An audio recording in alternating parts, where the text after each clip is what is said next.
everyone, and welcome to another episode of At War. Today is the first episode of our Israel and Palestine Symposium, and we're very happy to have with us Saroop Ijaz, who is the Senior Counsel for the Asia Division at Human Rights Watch. Thank you so much for being here with us today. Thank you so much for having me. Delighted to be here. So today I wanted to talk to you about the spate of reports released by international human rights organizations and organizations from Israel and Palestine, calling what is happening in the situation within Israel and Palestine, calling that apartheid. So I wanted to start off by talking about the Human Rights Watch report about this, which was released in 2021, and which led to another reports released, especially the Amnesty International one in February 2022, and it's called A Threshold Crossed. So could you just discuss the main findings of this report and also the definition it uses of apartheid? Absolutely. So as you said, the report is titled A Threshold Crossed, and part of the reason that we have this title was that for years, Palestinian groups, Israeli human rights groups, other observers had been saying, even in parts of the international community had been saying, that Israel's policies in occupied Palestinian territories meant that it was at the brink of apartheid, etc., etc.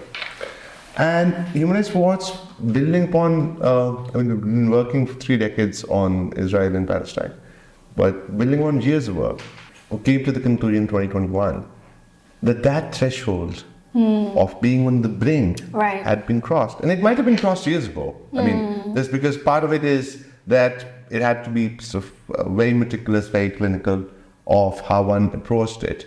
And the primary finding of the report was that Israel is committing the crimes of apartheid and persecution, both crimes against humanity, in its treatment of all its policies in both Israel and the occupied Palestinian territory. So what the basic overview of the findings was, in the area between Mediterranean Sea and the Jordan River, there are roughly about 2 racial groups or 2 groups of people, not even racial groups, about with 7 million population each, which is 1 Jewish Israelis and 1 Palestinian, which live in Israel is the primary sovereign in that territory.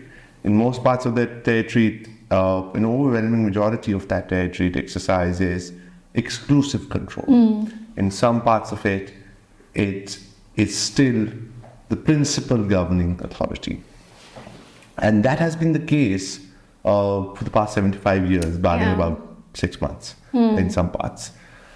And the primary finding was that the Israeli policies create systematically. So in that order, you asked what the definition of apartheid. Apartheid's definition, I think internationally you would find the 2 primary ones in the 2 legal instruments one is the Apartheid Convention, as it's called, 1973, and one is the Rome Statute of 1998.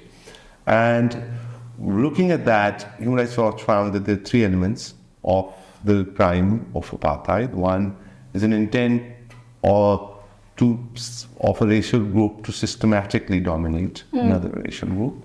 The second is a system of discrimination and systematic domination to take place. The third is the commission of inhumane acts in doing so.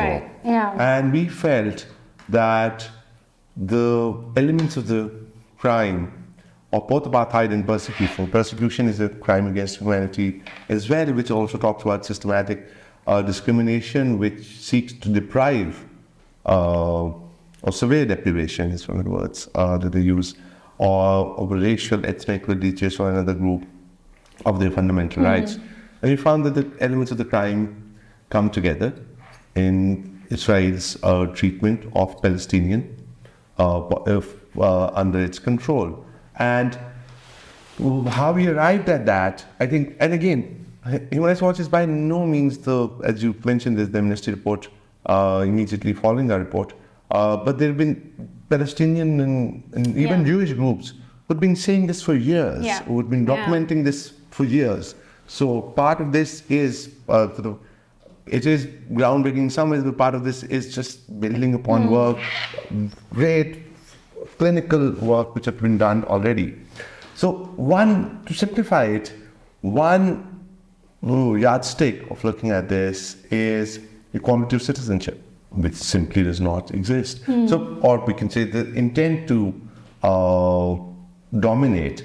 I think the intent has been displayed by Israel over the years, but what we felt, particularly when we did support, was it has become more pronounced in recent years. So in 2018, the Knesset, the Jewish parliament, the Israeli parliament, said that the one primary aim of the Israeli state is to become a Jewish nation state. Yeah.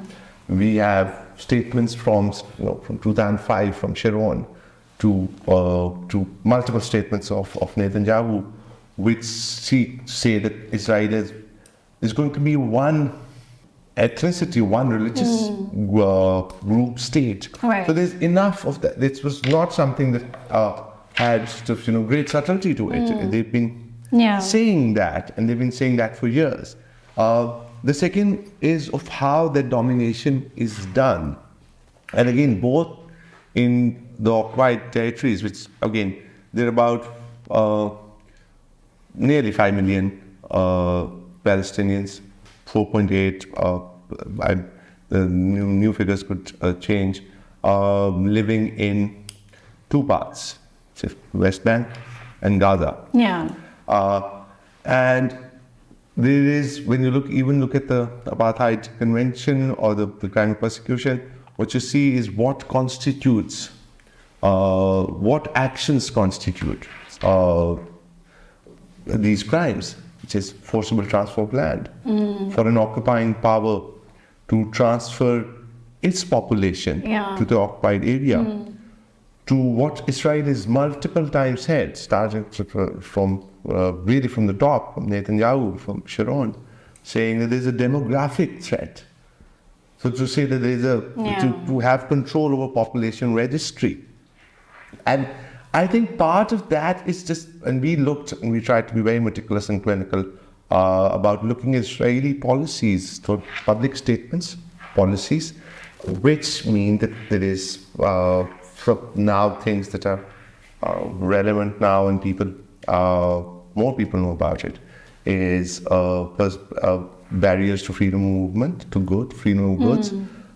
Again, when we were doing this report, at that point, one acute example was during the pandemic, where at one point, Israel was being lauded globally for vaccinating 60% at that point, very early on, of its population. And only 3% of the Palestinians were vaccinated. So what that could mean at that point was that in West Bank, you could be living on the same street. And a 50-year-old or 55-year-old Palestinian with underlying heart conditions or health conditions would not get a vaccination, while the 22-year-old or 25-year-old Jewish neighbor would get it. So there's very stark, very acute examples of this. And how that has happened over the years, and now that has been institutionalized. Of course,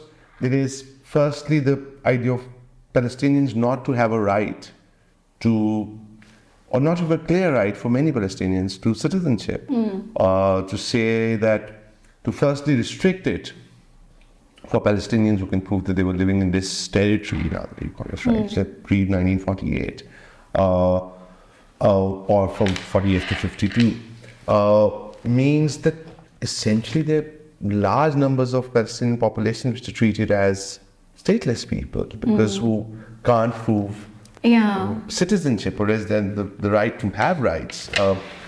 The second is, again, which is, if you look at the crime of persecution and apartheid, is restricting people or forcing people into ghettos or reservations. And at that, I think we've seen at a large scale in Israel, and how that is done in in West Bank, for example, is the government can declare private land, which is in overwhelming number of cases private land owned by Palestinians, as state land, and then give it to third parties, which in overwhelming majority of cases is given to Jewish settlers. And that kind of, and of course you know this better than me, all of this has to be viewed in the lens of occupation. So there is even Geneva Convention implications. And one larger context I think I should mention when we were doing this work was that the widely held assumptions which have deferred coming to conclusions such as these is firstly the occupation is somehow temporary and there is a peace process. And a 56-year long occupation is not temporary. So the reality of the occupation has to first be acknowledged for the world to come to these or to pay attention to this. And the second idea, because Israel, on the apartheid, going back to it,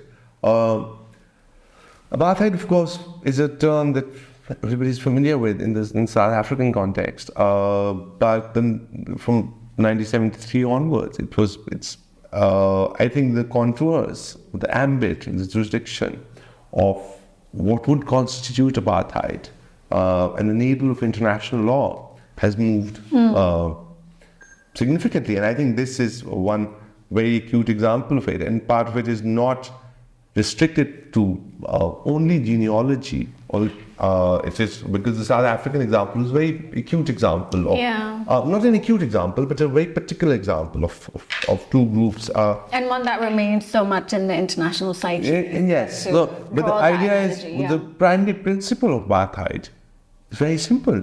It's very simple in South Africa, and it's very simple in at least what we feel is very clear in Israel and OPT. So in terms of, I was giving the example of land confiscation in East West Bank. And then there's land demolition, which is, and there's also the unilateral annexation of East Jerusalem, and which Israel claims as part of the Israel sovereign territory, but international law, those treaties as an occupation, is to get building permits. And until a few years ago, only 1.5% of Palestinian building permits would be approved in parts of West Bank or East Jerusalem. What that would mean is that your house would get demolished, or you can have. So there are millions of acres of land, right? There are millions of acres of land, dunams as they're called, but for our purposes, there's millions of acres of land. There is about 60% of West Bank, which is, again, it's, you can call it Area C, etc. But the idea is that there is forced displacement, and part of it is to maximize land use. So there is, and force what an Israeli human rights organization calls create these in the islands of these densely populated, ghettoized settlements of Palestinians, and then maximize land use for the Israeli residents. So in terms of different treatment of these two sets of people, both in terms of civil rights, the right to participate in a democratic process, the right to have citizenship, the right to have freedom of movement, a freedom and family unification. Because one other part of this is that to maintain control over the population in West Bank and Gaza in a way which completely obstructs a population engagement or travel between these two sets to create that kind of a ghettoized settlement. And in certain cases, when that permission is given, it's very cynical as well.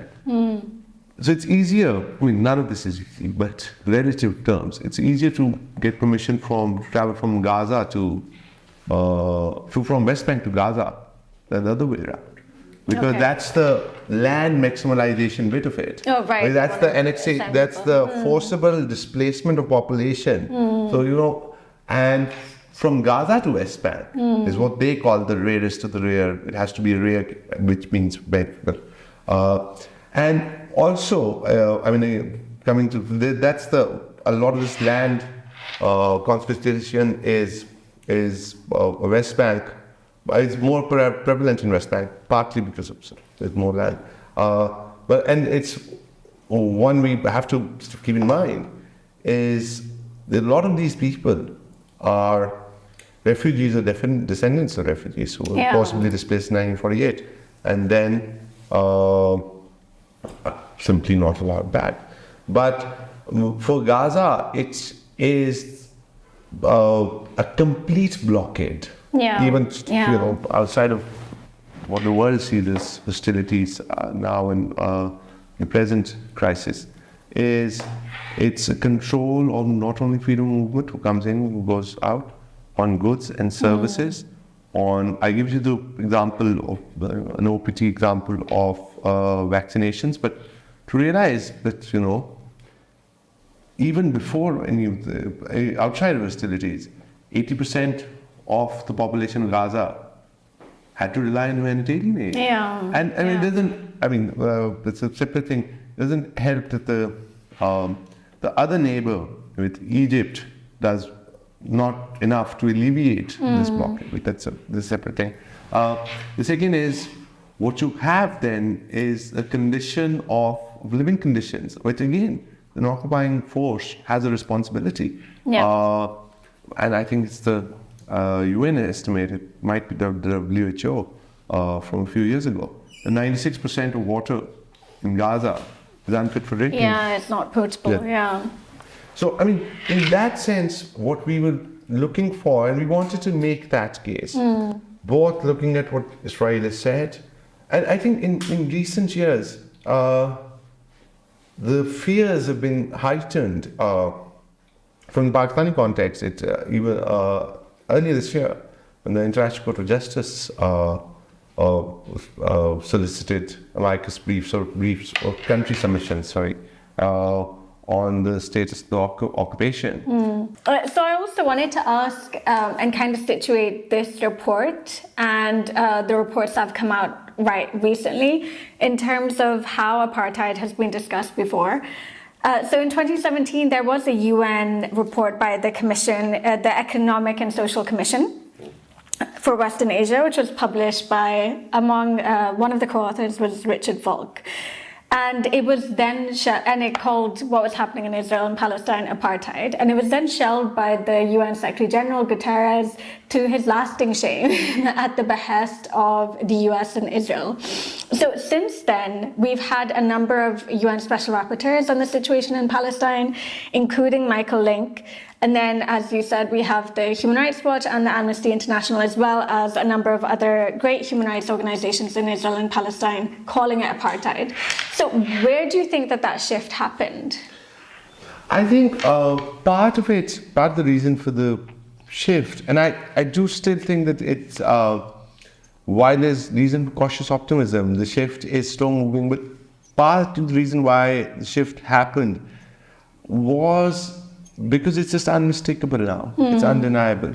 Part of it is the intent to maintain systematic domination, the intent to methodically privilege one set of people living in that territory to another, has been said so clearly, so unambiguously, that it's becoming very, very difficult to deny this. And as I said, part of really the credit to Israeli and Palestinian human rights groups who have to do this and who have to navigate that space with, amongst other things, a crackdown on and human rights by Israeli authorities. Because actually there was one individual, and I can't remember his name exactly, but he said, it's probably worse than what you had in South Africa, because South Africa didn't criminalize what civil society organizations were doing in the same way that Israel does. Right. So, I mean, and again, to compare historic horrors or injustices is a fraught thing. But there is one thing which is clear, that the level of repression is intensifying. Be it from Israeli cabinet members saying that there are no Palestinian people. Right. Be it Netanyahu himself saying it repeatedly, and then the Israeli authorities saying repeatedly, the land between the Jordan River and the Mediterranean Sea belongs exclusively to the Jewish people. So I think part of it is that it is now almost impossible to keep this under wraps. And I wonder as well whether it was because of the Basic Law being passed in 2018 that led to a kind of tipping point, or the threshold being crossed. But also, it's interesting because I was then reading articles about the counter. Human Rights Watch has been criticized from both the left and the right. The right has said it's anti-Semitic to call it an apartheid state. Exceptionalism. Again, the same things that South Africa alleged back when it was accused of apartheid. And also the fact that they often cite the fact that you have Israeli Arabs who are part of the Knesset, who are politicians, and they cite that as evidence that there is no discrimination. So what is the counter to something like that? Okay. Part of it is, again, at best what they're saying is that Israel functions as a democracy for a few of its people, and does not function as a democracy for more than 4.8 million people who live in the OPT. So if it were functions as a democracy for 1.9 million Palestinians living in Israel, but even that, taken on face value, would not negate this argument or our findings. But that is not correct. Because while theoretically they can vote, they could theoretically even stand for elections, the barriers to both citizenship and nationality, and the bifurcation of citizenship and nationality, and particularly if you look at the law of return and how there is it's not about immigration policies, which the states have great latitude in how they can come up with, but states who deal differently with people who are living in those areas and historically been living in those. I think there is a very clear argument that even Palestinians who live in Israel, as opposed to the OPT, while it could be said at best that they are less marginalized, again, we don't want to say that as well. First, they certainly are second. There is the tier of citizenship.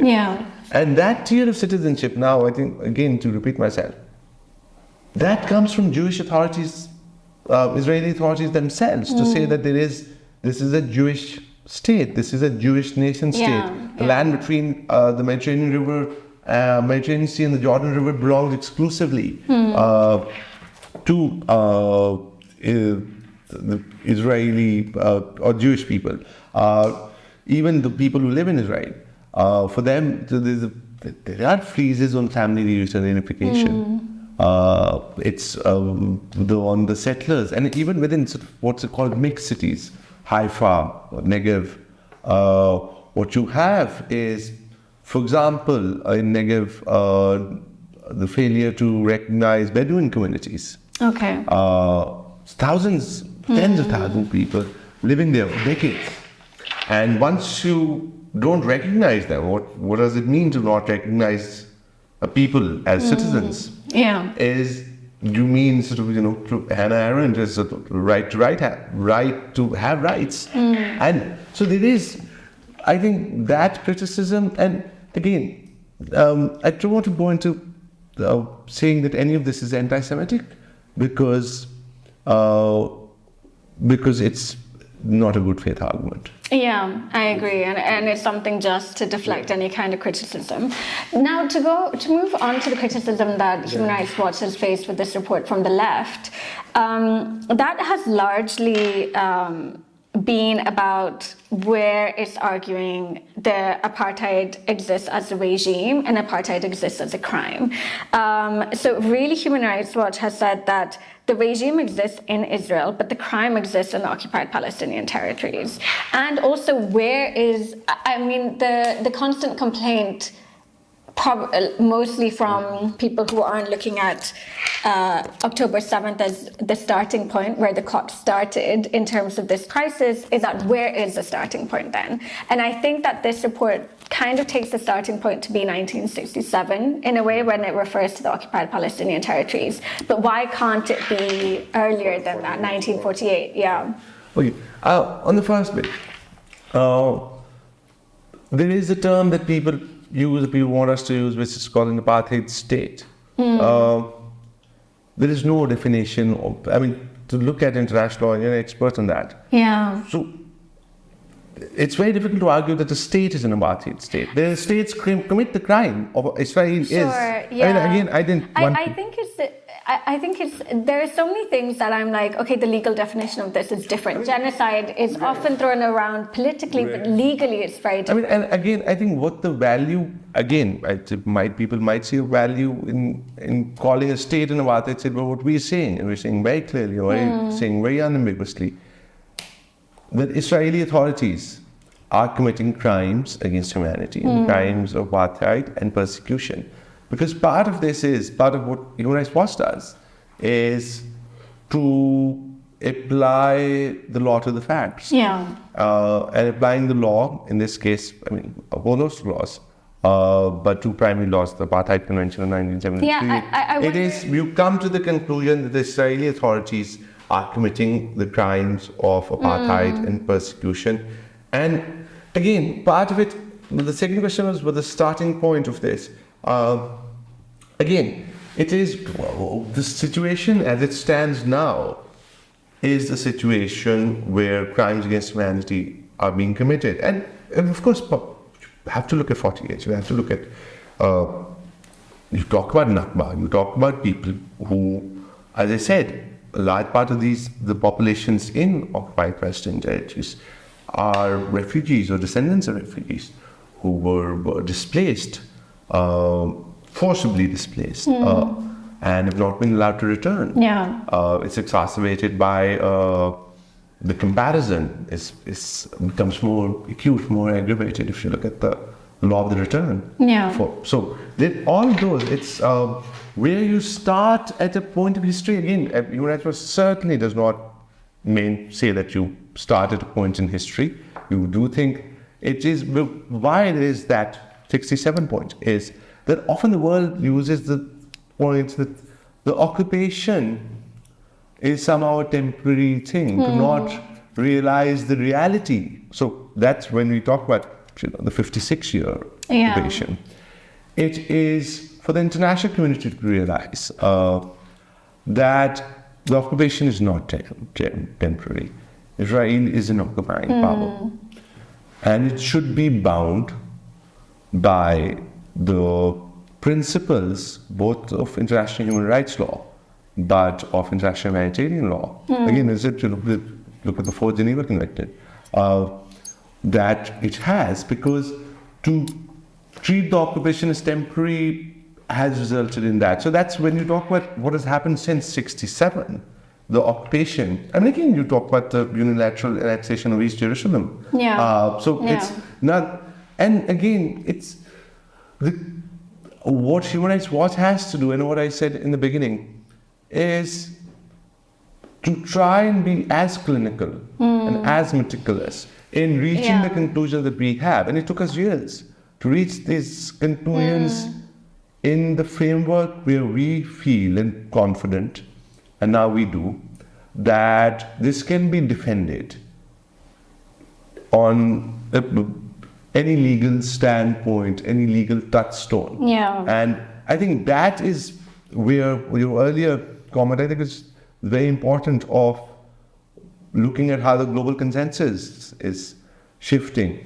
And part of making this case is to make it clinical, to make it watertight, to not come to things that can be backed by evidence, because what can be backed by evidence is so egregious, is so clear, is so undeniable, it stares us in the face, and the international community has to act.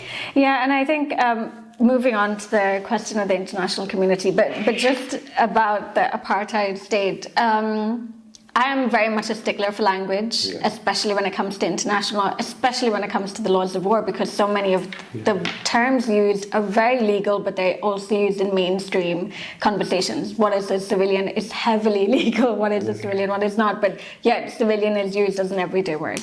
Yet, when it came to reading that part of the report where they were like, we understand that Israel practices apartheid, but we do not call it an apartheid state. That is a political term. For me, that's a distinction without a difference. And a state which practices apartheid is an apartheid state. I think perhaps also that was an olive branch in some way to Israel to be like, we're not calling you an apartheid state, we're just saying that you practice it.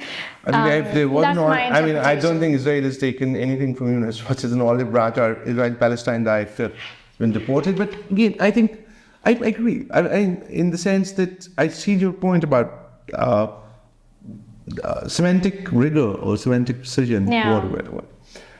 And I think what we're trying to achieve or avoid is, given this mounting body of evidence of crimes against humanity, to get into a conversation which is, as it could be a distinction that has merit or distinction. This is not a merit. I don't want to go into that, but it is very clear that there is an Israeli government, not one government, it's subsequent state policy. And getting worse. The state policy is to commit the crimes of apartheid and persecution. And if that means the state is an apartheid state, because what we were trying to avoid is there isn't an acceptable definition of what an apartheid state is. It's easily demonstrable what apartheid is, what crimes against humanity are, what is the crime of persecution. So even in that sense, to be meticulous, to say that this is settled law. We're applying settled law to demonstrable facts. And if you do that, these conclusions are the only conclusions that we would reach. In terms of the international community and its reaction to this, one thing I found very, very interesting in the report was the fact that it holds the Palestinian Authority to be complicit in the apartheid regime. And this is something then echoed by the Amnesty International report, which also says that the Palestinian Authority contributes to this. It's very interesting reading this because we believe that an occupation has existed since 1967. Arguably since 1948, but definitely since 1967. And the fact that the disengagement that happened in 2005 was not an end to the occupation. It was occupation by remote control, and it was also burden-free occupation because it was almost contracted out to the Palestinian Authority. So the fact that you have these international human rights organizations also corroborating that by saying that the Palestinian Authority has been complicit, it has contributed to this apartheid regime. I thought that was very interesting in acknowledging the fact that the Palestinian Authority, the way the Palestinians feel about that entity and the way Israel uses that entity is such a muddying factor in all of this. Absolutely. And again, is in no way there's any equivalence being created, but to recognize that there are contributing factors. For example, when we document our work on Israel and Palestine, there is any human rights violations which in the occupied Palestinian territory which in certain cases can come from Palestinian authorities themselves. Right. And you're right, post-2005, the occupation is not over post-2005. Completely. It's not. And there is that's the position that we hold. Yeah. And even if you look at those statements from Sharon, from that point, and even Netanyahu in that cabinet and subsequently, but part of why we have to acknowledge the Palestinian Authority or any other actors is again to firstly, that's a responsibility that Human Rights Watch has. That is part of our not only a mandate but an obligation. To recognize, and in this case, I think this is an important factor. This is, again, to repeat myself, the idea is not to create an equivalence, and we try and make very clear that there is, but there is a role, and that needs to be highlighted. That needs to be highlighted for reasons of transparency, for reasons of staying true to facts. Yeah. And we find those facts, as you say, built into the narrative. It is not. It forms part of a coherent story in that sense. And moving on to the international community reaction, because I was reading an article about these reports, and they were saying these reports are for the ICC prosecutor.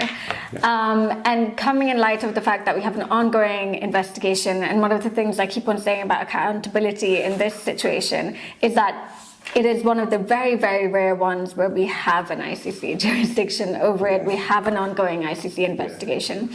And not only that, we have the Commission of Inquiry having requested the General Assembly to ask for an advisory opinion from the International Court of Justice on these select points, including the legality of the occupation, the annexation, and discriminatory treatment, which was, to me, a kind of neon highlighting sign saying, say it is apartheid. What do you think is going to happen in the advisory opinion, and how do you think that this will contribute to the ICC prosecutor's investigation in this case? He keeps on referring to war crimes, and yet then he refers to the fact that it's crimes committed under the ICC statute, which would necessarily include crimes against humanity. Yeah. So you're absolutely right. I think it's a very important dimension of it. And from I think February or March 2021, because for you said there is clearly jurisdiction. Palestine has ratified both the Apartheid Convention and the Rome Statute. So there is a jurisdiction.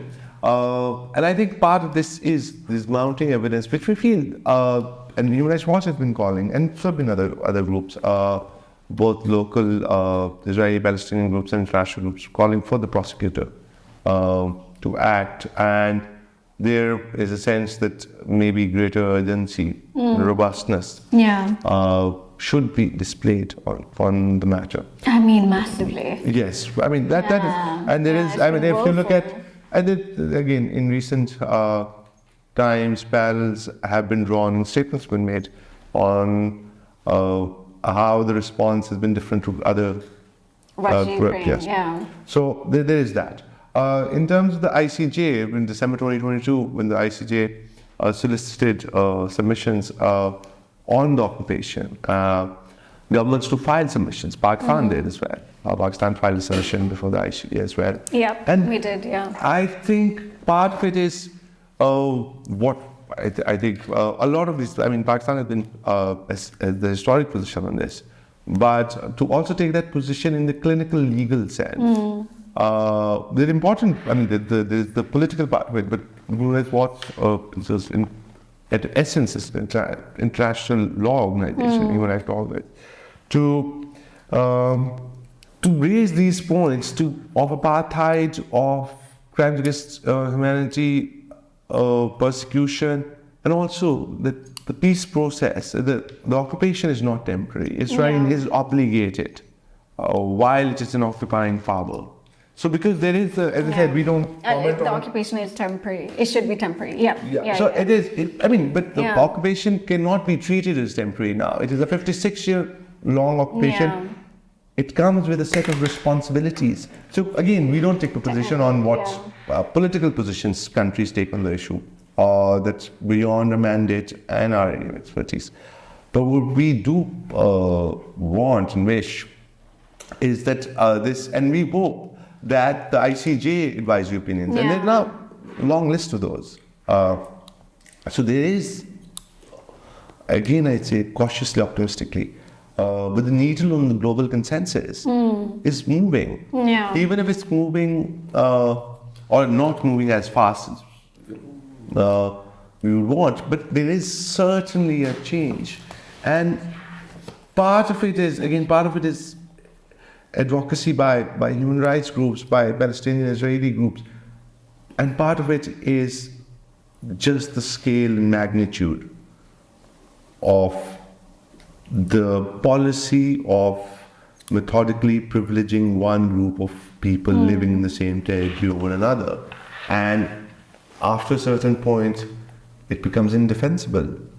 We feel it's indefensible legally, but then it becomes indefensible politically. And I think we're going towards that, where there is, we hope that there will be greater pressure. Firstly, the first step is greater recognition and acknowledgement of the situation in Israel and the occupied Palestinian territory, in the territory between Mediterranean Sea and the Jordan River, where to recognize Israel as the primary sovereign deliberately pursues policies which discriminate against, which marginalize, which oppress one group of people to benefit and privilege another group of people. And I think that acknowledgement is the first and very important step. Again, I said on the ICC prosecutor, ICC prosecutors seized with the matter, so it's a legitimate expectation that it would be acted upon with the urgency, seriousness, and robustness that these findings demand. And we will wait and see what happens with that. Thank you so much for joining us. Thank you. It was great. I was delighted to be here. And thank you so much for watching at home, and we hope you'll tune in for future episodes on this symposium.